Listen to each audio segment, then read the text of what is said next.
What's going on, everybody? King of Dragons 5000 here, coming at you with another figure review. Today we'll be having a look at the Mattel WWE Elite Collection Series 66 Nikki Cross. Here we do have Nikki Cross in the packaging. What we're going to do now is take a little break, get her opened up, and we'll have a better look at the figure inside. So stay tuned, everyone. And so here we have Nikki Cross posing out of the packaging. Before we have a look at the figure, let's actually take a look at what she comes with. Nikki Cross here does come with 3 accessories. She does come with her entrance jacket, which is done really well. It has the Scottish flag on one side, and then on the back we do have what I believe is Nikki Cross's insignia. Nikki Cross also does come with a hood and mask, which looks really good on her. And then she also does come with a pair of sunglasses, so you can have her wearing her full entrance gear, which I really do like that. Other than that, Nikki Cross here doesn't come with anything else. I don't know what more you would want. Maybe some alternate hands. Maybe Mattel can do that in the future for female figures. But for right now, let's actually take a closer look at Nikki Cross. And so here we have a closer look at Nikki Cross, and Mattel did a really good job on this figure. I really do like the face sculpt on her, although I'm not a fan of her teeth exposed. I would have preferred maybe... Well, actually, I don't know what I really would have preferred. Maybe a creepier Joker smile would be better for Nikki Cross, especially since the gear that she's wearing is what she wore when she was with Sanity. So, you know, just something that Mattel could do is give her that really big maniacal grin that she normally has. Because I don't think this does Nikki Cross justice. Now, it does look like her eyes are a little bit crooked. I don't know what's going on there, because as I rotate the figure, it looks like her eyes are crooked, but it's really strange. Looking at it straight ahead, her eyes are level, but just moving the figure ever so slightly, you can see it kind of gives this illusion that one eye is higher than the other, and I don't know how that is, but it just is. But anyway, enough on the head. It looks enough like Nikki Cross to give my approval. Going on to her hair, I do like the way they did her hair, although I think her hair should be coming down in the front of her face just a little bit more. But they did a really good job with it. One thing that they should have done is throw a little more gloss in it.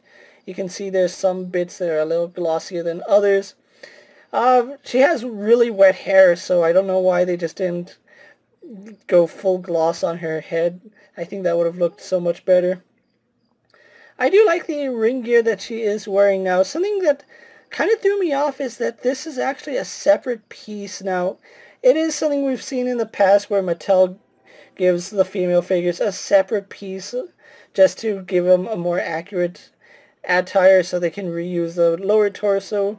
But I don't know, I'm not a fan of the material they went with. It is a really, really soft rubber, and it is really flexible. It almost reminds me of Renee Young's skirt, which that's honestly a bad thing because I haven't touched that figure since she's been in my display, and the skirt is tearing. So I wonder the longevity on this top. Even though it is really nice, I'm just worried that it's not going to last as long as I would like it to. But you can see it has the stitching right here in the back where she has it laced up, which looks really good. We have the belts and all the buckles painted really nicely, the zipper going down the middle. No gear on her arm, no wrist tape, no elbow pads, but that's pretty much how she wrestles. I really do like the fact that they tried to do something new with Nikki Cross's lower torso. Don't get me wrong, they continue to use this generic lower torso, which I think they missed a huge opportunity to actually sculpt on a set of jeans, because that's pretty much what Nikki Cross wears. You already have the front of the jeans painted on and then the pockets painted. Just go the extra mile and sculpt a new pelvis piece for Nikki Cross, because the hips are reused. But then we go on to her thighs, and her thighs are actually unique. You can see the Nikki Cross or Sanity logo right here is painted on, and then we have the silver painted with the accents. We have her ripped jeans, which look really good. Would have liked to see a little more paint detail on the torn part of the jeans, but we do have, I don't know what it is, but we have some design going on her jeans. It does look like some wear and tear, maybe some camo. I don't know, it's really hard to make that out, but she does have some textured detailing in her jeans. You can see even on the back going all the way up we have a little bit of texture. Well, not texture, but it's paint accents, but I can't quite put my finger as to what it's supposed to be because it doesn't go all around the leg. It's just like in the back of her leg right here and then on the inside portion of her thigh, which is really strange to me. And then we get down to her boots, and it's nothing special. They're just plain black boots, which they look pretty good. So overall, Nikki Cross here is an interesting figure. They did some things different, which I commend Mattel for, but at the same time, I'm just worried about how long this really soft rubber shirt is going to last. But anyway, with her details out of the way, let's actually get her scaled to a few other figures you may have in your collection. And so here we have Nikki Cross posed next to an Elite Stone Cold Steve Austin and an Elite AJ Styles. Here we have Nikki Cross posed next to the Fan Central Carmella and the Walgreens exclusive Alexa Bliss. And finally, here we have Nikki Cross posed next to fellow Sanity member Eric Young. So with the comparisons out of the way, let's actually move on to her articulation. Nikki Cross does sport the standard Elite articulation for a female figure.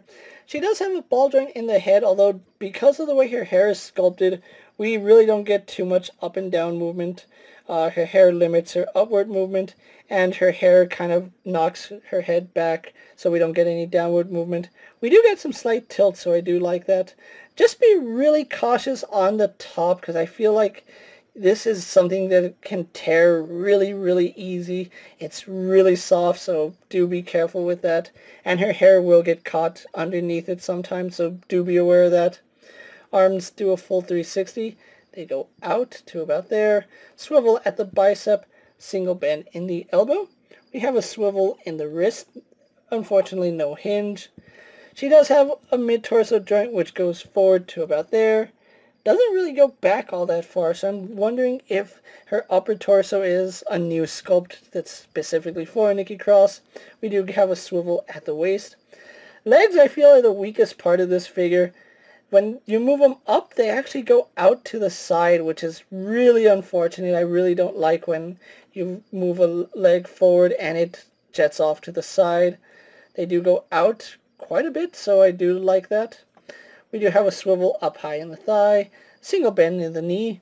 We have a single hinge in the ankle, which works pretty good. Goes back, goes forward, and then we have rotation. And we do not have her ankle rocker, unfortunately. So that's Nikki Cross for you guys. What we're going to do now is take a little break, get her posed for my final thoughts, and then we'll wrap up this review. And so here we have Nikki Cross posed for my final thoughts. Overall, I really like the way the figure came out, although I do have some issues with it. Specifically the head sculpt, I would have preferred having a more grinning, maniacal face on Nikki Cross. And then my worry is on the top that they went with for Nikki Cross. I think I would have preferred a little more stable plastic than the rubber that they went with, because that rubber could deteriorate over time. I might do an update video just to show how that plastic is coming along, because if it does tear over time, that is something that should be brought to everyone's attention. But as it stands, I really do like the way Mattel made Nikki Cross here. I am happy that we are getting some more Sanity members. Unfortunately, Nikki Cross is the final Sanity member in the standard line. Killian Dane and Alexander Wolf, unfortunately, are exclusive figures, so that is a little bit of a bummer. However, I still think Nikki Cross here is a must-have for any WWE collector, seeing as how she is important in storyline right now. I unfortunately wasn't able to find Elite 66 in-store. I did happen to get my entire case off Ringside Collectibles, so if you are looking for Elite 66 and can find them in retail, online retail such as Ringside Collectibles does have this wave in stock, so go ahead and pick up your very own Nikki Cross from Ringside Collectibles. With that being said, guys, I'm KingofDragons 5000. Don't forget to like this video, leave a comment, subscribe to my channel. Go check out all my other action figure reviews, as well as all my other WWE videos. Hopefully you find them informative. As always, if there's a figure you would like to see me review, let me know down in the comments, and if it fits in my collection, I'll definitely have a look at it. And while you're at it, check out my Instagram account for new and exciting action figure photos, and ring that bell to be notified every time I upload a video.